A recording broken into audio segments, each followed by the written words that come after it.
तो 5358 multiplied with 51। देखो यहाँ पे आप डायरेक्टली मल्टीप्लाई करोगे तो थोड़ा सा लेंथी जाएगा। आप क्या करो, इसको 50+1 में कन्वर्ट कर लो।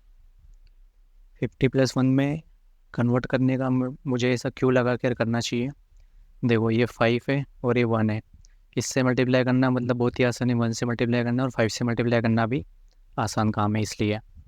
तो 5358 multiplied with 50 plus 5358 multiplied with 1 करोगे तो वही नंबर आना है।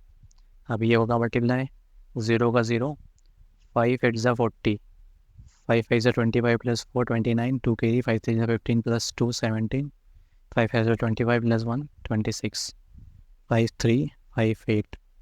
तो 267900 853 को एडिशन करना है, तो 8 5 12 13 7 2, तो 273258 ये हमारा आंसर है। 273258 ये इसका आंसर है।